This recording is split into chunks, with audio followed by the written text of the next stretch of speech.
What if I told you the Russian military isn't just a powerful force? It's a carefully constructed maze of elite branches, ancient traditions, Cold War legends, and next-gen firepower.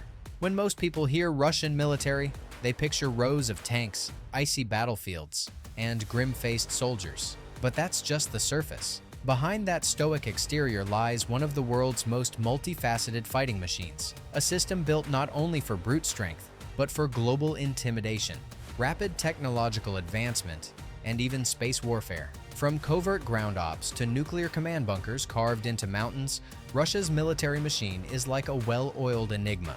And today, we're cracking it open.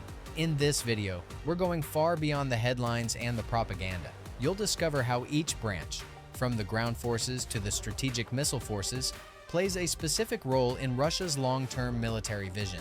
We'll revisit historic turning points, showcase modern strategies, and dive into classified tactics that most civilians never hear about.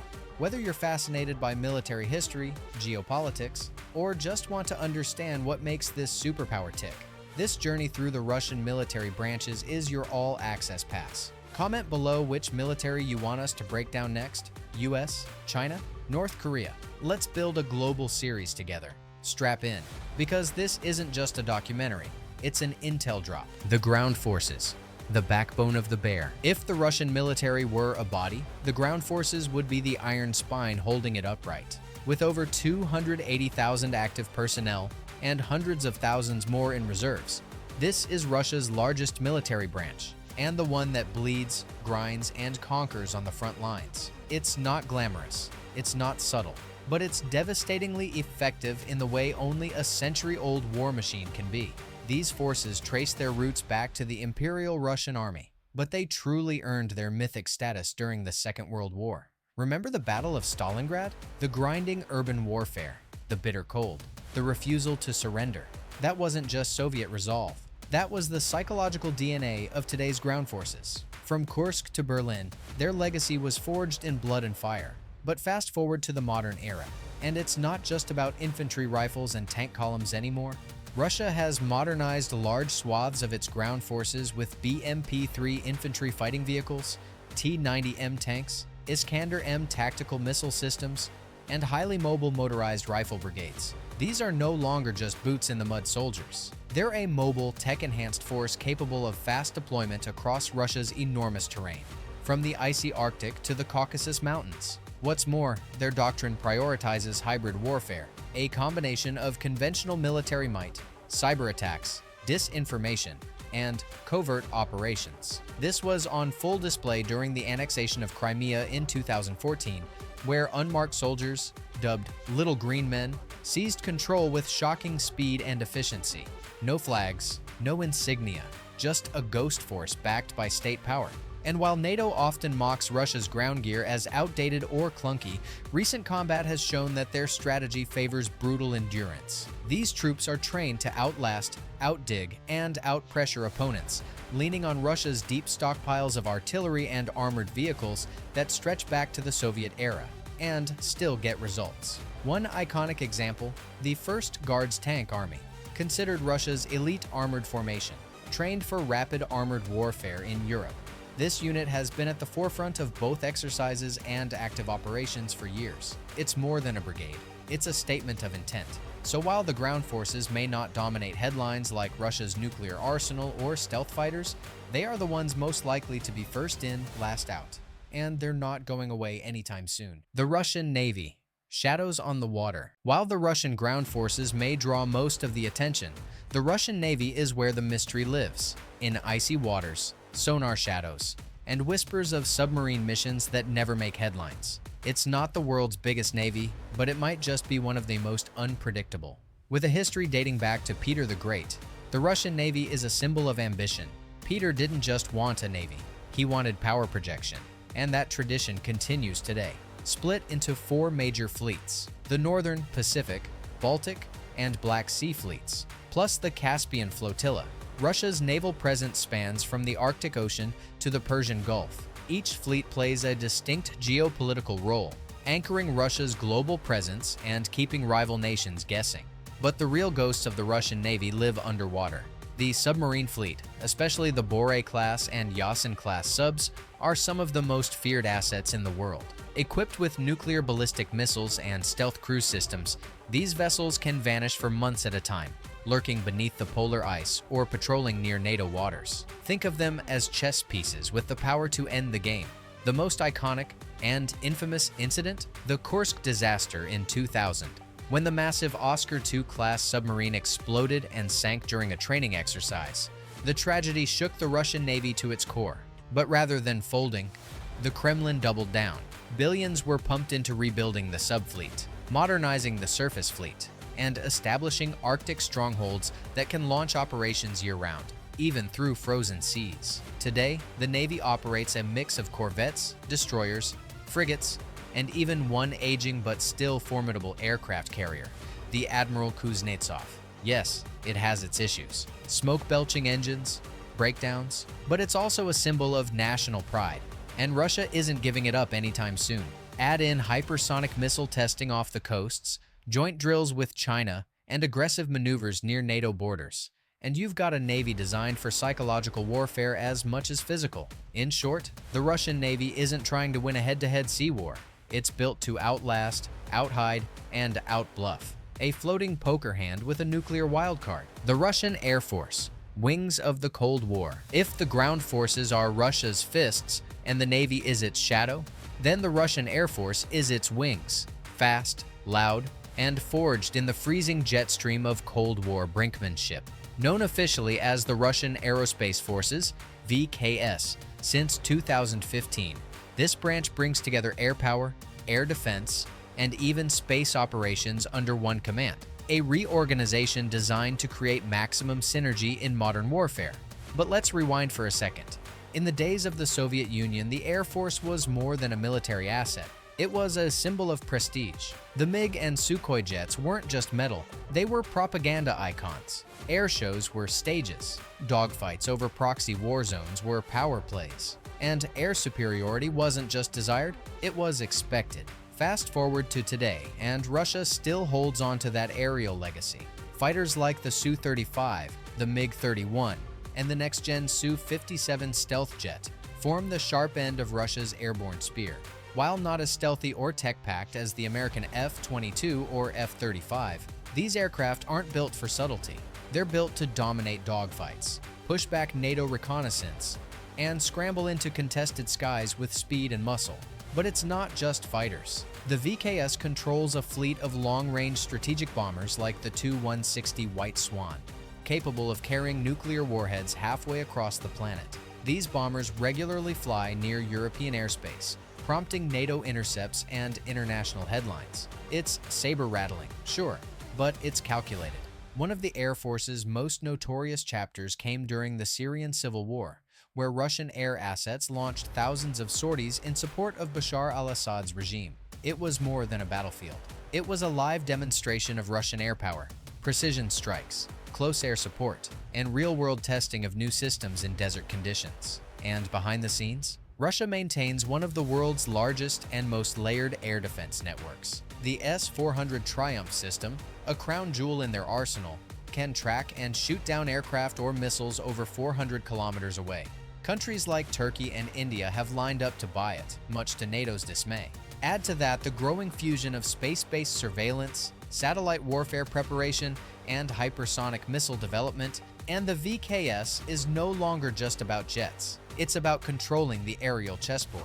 From the clouds above Moscow to the stars above the stratosphere. The Strategic Missile Forces, the quiet finger on the trigger. They don't move fast, and they don't speak loud, but they hold the world hostage every single day. Welcome to the Strategic Missile Forces, or RVSN, Russia's most terrifying branch, built around one chilling idea: mutually assured destruction. This is the military's ultimate trump card, the shadowy force tasked with launching intercontinental ballistic missiles, ICBMs, capable of turning entire cities into memory. Formed in 1959 during the height of Cold War tension, the Strategic Missile Forces were Russia's direct answer to America's growing nuclear arsenal. And while political leaders might change and treaties might come and go, the mission of the RVSN hasn't budged an inch. Stay hidden, stay ready, and never blink. Operating under an enormous veil of secrecy, this branch controls an estimated 300-plus ICBMs, many of which are armed with multiple independently targetable reentry vehicles, MERVs, meaning a single missile can rain down several nuclear warheads on different targets across the globe. One launch, a dozen cities gone. Their most infamous missile? The RS-28 Sarmat, nicknamed Satan II by NATO, a hypersonic behemoth capable of carrying 15 nuclear warheads and flying unpredictable trajectories that render most current missile defense systems useless. This isn't just a deterrent, it's psychological warfare with global reach. But here's what makes the RVSN especially daunting: mobility. Many of their missiles are mounted on massive road-mobile launchers, or even hidden in underground silos. This mobility means that even if an enemy tried to destroy Russian launch sites in a first strike, dozens, if not hundreds, would survive and strike back. That's the chilling beauty of the doctrine. If you launch first, you still lose. And it's not just hardware. These units train constantly under simulated nuclear apocalypse conditions. Think missile crews locked in bunkers, operating under stress tests, running dry launch procedures at 3 a.m., or driving Topol M launchers across frozen tundra for weeks. It's a force built not for politics, but for survival after civilization ends. You'll rarely see them on TV. They don't march in parades. But if you ever hear sirens wail and screens go dark, they're the ones launching the final word. The Aerospace Forces, above the clouds, beyond the earth. When Russia decided to merge air superiority with space dominance, the result was something entirely new. The Russian Aerospace Forces, or VKS. Formed in 2015, this relatively young but increasingly vital branch combines space operations, air defense, early warning systems, and anti-satellite warfare, all under one command. While it might not be as visible as a tank column or a fighter jet squadron, the VKS is rewriting the rules of warfare above the atmosphere. Let's be clear, this isn't science fiction. From orbit to outer space, Russia is investing heavily in a future where satellites can be destroyed, communications jammed, and enemy missiles intercepted before they even reach the clouds. The VKS oversees a network of radar stations, ground-based space surveillance systems, and anti-satellite weapons, all designed to give Russia the high ground in modern combat. At the heart of their operations is the main Space Intelligence Center, located in Moscow Oblast. This facility monitors over 20,000 objects in orbit, including satellites, space debris, and foreign spacecraft. Whether it's tracking a U.S. spy satellite or preparing to jam a GPS system during wartime, the VKS is watching. And it's not just about surveillance. Russia is actively developing anti-satellite ASAT weapons capable of physically destroying orbiting satellites with direct ascent missiles or even co-orbital devices. One controversial test in 2021 involved Russia blowing up one of its own satellites, creating a dangerous debris field, and sending a very real warning to Western powers. We can blind you from space. They also maintain a growing fleet of early warning radar systems and missile detection satellites, giving them real-time alerts of incoming ballistic threats. These systems, such as the Voronezh DM radar, form the backbone of Russia's nuclear retaliation strategy, ensuring that no first strike goes unanswered. Even space launches are part of their mission. The Pts Cosmodrome, run by the VKS, is a military spaceport used to launch surveillance and communications satellites into orbit, far from the commercial glitz of Roscosmos and the Baikonur site. Every rocket launched is a silent step toward expanding Russia's space-based battlefield. The VKS doesn't drop bombs, it drops blindness. It paralyzes communication, blocks targeting systems, and operates in a realm where most countries are still playing catch-up. And as militaries race to weaponize space, Russia's already there, waiting. Special forces and elite units, ghosts of the motherland. When the mission is too sensitive, too dangerous, or too politically explosive for conventional forces, Russia calls in its shadows, the Spetsnaz. Often misunderstood, frequently romanticized, and rarely seen, these special forces are the tip of Russia's covert spear, operating in silence while the world looks the other way. The word Spetsnaz, short for Specjalnego Nazначenia, or Special Purpose Forces, is actually an umbrella term, covering a broad range of elite units across various branches. These include GRU Spetsnaz, under military intelligence, FSB Alpha Group, counterterrorism, VDV recon detachments, and more. each with its own deadly specialty and operating playbook. Let's start with the most infamous, the GRU Spetsnaz. These units are trained not just in close quarters combat or parachuting behind enemy lines, but in psychological warfare, sabotage, and foreign destabilization. You heard that right. Many of these soldiers are more comfortable hacking systems, staging false flag operations, or influencing local uprisings than pulling a trigger. Their greatest strength? Plausible deniability. These are the little green men who appeared in Crimea in 2014, masked, unmarked, and surgically efficient. No insignia, no chatter. One day the region was Ukrainian, the next, it wasn't. That's the Spetsnaz way. Then there's the FSB's Alpha Group, Russia's top-tier counterterrorism unit. If a building's been taken hostage or an embassy has fallen, they're the first and last responders, infamous for their ruthless tactics during events like the Beslan school siege and the Moscow theater hostage crisis. They operate with extreme force and absolute silence. And let's not forget the airborne forces, elite paratroopers often deployed in lightning-fast operations behind enemy lines. While technically their own branch, units often train alongside Spetsnaz teams and are known for their brutal endurance. Stories of the paratroopers jumping with 60-plus pounds of gear into freezing forests are just another Tuesday in the Russian playbook. What makes these units especially dangerous is not just their combat ability, it's their versatility. They blend into civilian populations, operate in enemy territory for weeks undetected, and execute missions designed to break morale before a single tank crosses a border.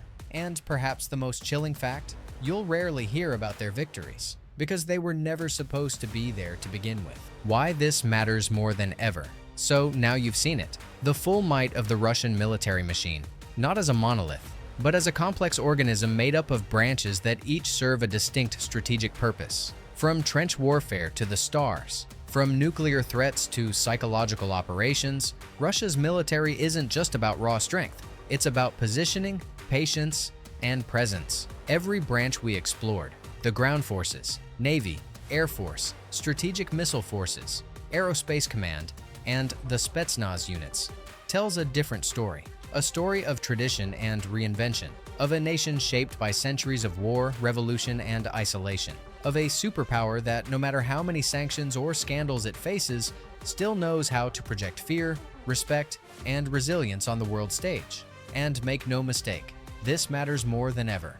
In an age of cyber warfare, energy blackmail, and geopolitical brinksmanship, the Russian military is still very much a global player. Whether it's flying bombers near Alaska, launching hypersonic missile tests, or sending peacekeepers into contested regions, Moscow is reminding the world, we're still here, and we still bite.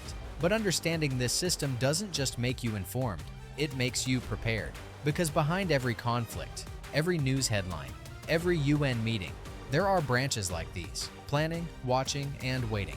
So now the question is, who's next? Comment below which country's military you want us to break down next. Should we head west to the United States, south to North Korea, or take on China's rising war machine?